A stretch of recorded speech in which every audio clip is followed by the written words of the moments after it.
हमें aquarium ecosystem बनाए हुए 240 दिन हो चुके हैं और ये अभी भी अच्छी हालत में है। मछलियाँ बढ़ रही हैं, वो जन्म के बाद से काफी बड़ी हो गई हैं और अब इंसानी नजरिए से अपनी किशोरावस्था में है।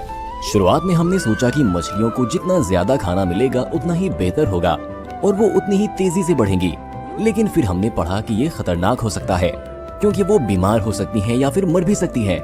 इसीलिए हमने राशन कम कर दिया और उन्हें हर दूसरे दिन खाना खिलाया। हालांकि ऐसा लग रहा था कि झींगा को ज्यादा खाना मिलने से कोई परेशानी नहीं होगी क्योंकि वो अपनी जिंदगी का लगभग 100% हिस्सा खाने में बिताते हैं। जॉनी अकेला ऐसा था जिसे हर दिन थोड़ा खाना मिलता था, जिससे बाकी मछलियाँ जलती थी और शायद कांच के पीछे उन्होंने इसे कुछ बुरे शब्द भी कहे थे। हमें नहीं पता कि ये छोटा घोंघा एक्वेरियम में कैसे आया, लेकिन इसने किसी को परेशान नहीं किया, इसीलिए हमने इसे शांति से छोड़ दिया। हमें हर दिन जॉनी के गिलास का पानी बदलना पड़ता है, उसमें से कुछ को एक्वेरियम में डालना पड़ता है और ग्लास को टैंक से फिल्टर किए गए पानी से फिर से भरना पड़ता है, जिससे ये बंद कंटेनर में खराब होने से बच जाता है। एक बार हमने एक हफ्ते के लिए घर छोड़ने का सोचा, इसीलिए हमें जॉनी को उसकी सुरक्षित जगह पर अलग रखते हुए ग्लास और टैंक दोनों में एक ही तरह का हालात बनाए रखने का एक तरीका इजाद करना पड़ा।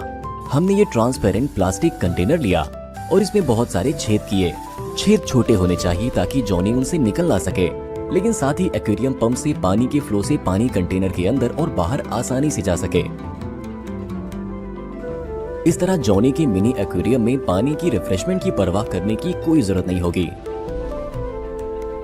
कंटेनर ग्लास के मुकाबले में बहुत उथला था, इसीलिए जॉनी को खाना खाने के लिए सतह पर तैरने में बहुत कम मेहनत करनी पड़ती थी। शायद आप पूछें कि जब हम दूर थे तो मछलियों को किसने खिलाया? वैसे एक्वेरियम में एक ऑटोमेटिक फीडर है, लेकिन इसे जॉनी के कंटेनर को बाकी सभी मछलियों से अलग खिलाने के लिए प्रोग्राम नहीं किया जा सकता है। इसीलिए हमने सटीक जगह चुनी जहां फीडर खाना गिराता है और इसने जॉनी के कंटेनर को इस तरह से हिलाया कि ये थोड़ा इस इलाके पर गिरे। इस तरह फीडर से खाना आम टैंक और जॉनी के मिनी एक्वेरियम दोनों में गिरने लगा।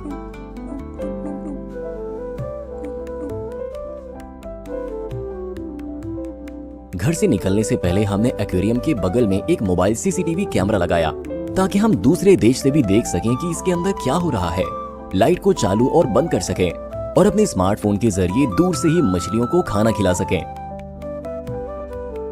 वापस लौटने पर हमने जॉनी को जिंदा पाया। वो अच्छा महसूस कर रहा था और उसका वजन भी थोड़ा बढ़ गया था। हमें ये फ्यूचर का एक्वेरियम बहुत पसंद है, लेकिन एक दिन हमने इसके पैनल पर 2 इंडिकेटर देखे, जिनमें से एक शायद हमें फिल्टर बदलने के लिए कहता है। वक्त के साथ हमें एक छोटी सी परेशानी का सामना करना पड़ा। लाइट बटन पर पेंट मिट गया था और जल्द ही इसे नोटिस करना मुश्किल हो गया। कंपनी के लोगों के साथ भी यही हो रहा था, इसीलिए हमने चीनियों का भेजा हुआ एक सफेद परमानेंट मार्कर लिया और इसका और अपने बेहतरीन ड्राइंग स्किल का इस्तेमाल करके लाइट बटन बनाया। जहां तक हमारा सवाल है, हमें ये पहले से भी बेहतर लग रहा है। इसके अलावा हमने लोगों को सुधारा, बिल्ली की आंखें और मुंह बनाया। 1 और महीने में मछलियां काफी बड़ी हो गईं। उन्होंने अलग अलग रंगों और पैटर्न की बहुत बड़ी पूंछ उगाई है। हमारा मानना है कि वो इन लाल कीड़ों से खाने के अगले लेवल के लिए तैयार हैं। हमें नहीं पता कि ये कहां से आते हैं और कैसे उगाए जाते हैं, लेकिन हमें स्टोर में इनके लिए $2 तक चुकाने पड़े और ये काफी आक्रामक है। हमने कुछ को ड्रॉपर में डाला और उन्हें अपने शिकारियों पर फेंक दिया। तभी एक शानदार दावत शुरू होती है। हर कोई कीड़ों के चारों ओर इकट्ठा होता है और उन पर हमला करता है। इस बीच कीड़े अपनी पूंछ को तेजी से हिलाते हैं, मछली से लड़ने या भागने की कोशिश करते हैं। ये कीड़ा इतना अच्छा कुंफू मास्टर है कि 2 सबसे बड़ी मछलियां भी इसका सामना नहीं कर सकती हैं।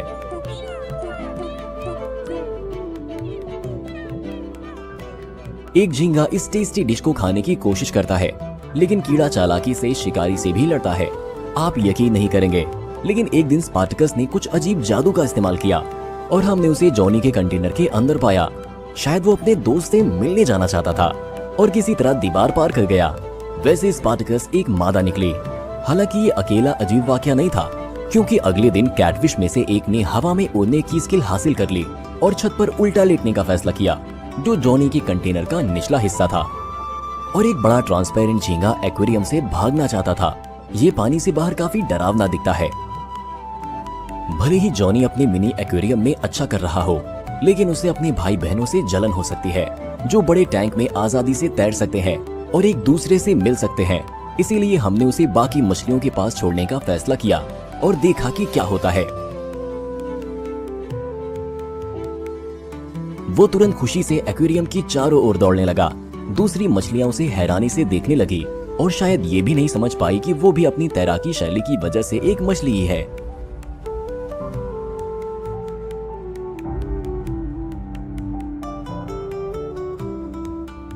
बाद में हमने उसे कंटेनर में वापस कर दिया और कभी कभी इस तरह का काम दोहराते थे।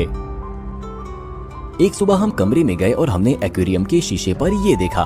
उस पर किसी तरह का सफेद जाला या ऐसा कुछ उग रहा था। ये किसी तरह के फंगस की जड़ों का जाल जैसा लग रहा था, या शायद वो फंगस ही था। हम डर गए क्योंकि हमें ये नहीं पता था कि ये किसी तरह से मछलियों पर कोई बुरा असर तो नहीं करेगा या उनकी मौत की वजह तो नहीं बनेगा। इससे भी बुरी बात यह है कि फंगस सचमुच हमारी आंखों के सामने बढ़ रहा था। ये टाइम लैप्स पूरे जाल को सांस लेते और हिलते दिखाता है, पोषक तत्वों को अंदर ट्रांसफर करता है और लगातार आकार में बढ़ता है। इंटरनेट पर घंटों सर्फिंग करने के बाद हमें ऐसा कुछ भी नहीं मिला और हमें नहीं पता था कि क्या करना है। तभी हमें याद आया कि फंगस को रोशनी पसंद नहीं होती, इसीलिए हमने सबसे तेज रोशनी जलाई और एक्वेरियम को कुछ घंटों के लिए लैंप से घेर दिया और ये काम कर गया। फंगस सिकुड़ने लगा और फिर पूरी तरह से गायब हो गया। चूंकि मछलियां बहुत खाती हैं, वो बहुत मल छोड़ती हैं और ये सब नीचे बैठ जाता है, इसीलिए हमें हर 2 हफ्ते में एक्वेरियम का पानी बदलना पड़ता है। ऐसा करने के लिए हम नली का एक सिरा अपने मुंह में डालते हैं, दूसरे सिरे को टैंक में डुबोते हैं और उसमें फूंक मारते हैं। पानी और हवा की धारा नीचे से टकराती है, जिससे सारी गंदगी ऊपर उठ जाती है। फिर हम नली से हवा चूसते हैं और ट्यूब से सारी गंदगी को खींच लेते हैं। उसके बाद हम टैंक में साफ पानी डालते हैं और मछलियों को खुश करते हैं। हमने इन सभी महीनों में एक्वेरियम का टेस्ट किया है और अब हमें यकीन है कि ये ठीक से काम करता है और मछलियों को रखने में आराम देता है। हमने मादा मछली को बच्चे पैदा करने में मदद की और उसके बच्चों को बड़ी मछलियों में बदल दिया। साथ ही हमने जॉनी को बढ़ने और ताकत हासिल करने के लिए जरूरी हालात बनाकर सचमुच उसे जिंदगी दी। ये इस सीरीज का आखिरी वीडियो है। हमें एक नया मालिक मिल गया है जो सभी मछलियों को रखने के लिए राजी हो गया है और उनकी देखभाल करने का वादा किया है। और अब हमें एक्वेरियम को धोना और इस फ्यूचर के एक्वेरियम के बारे में एक और बढ़िया आइडिया के साथ एक नई वीडियो सीरीज के लिए तैयार करना है।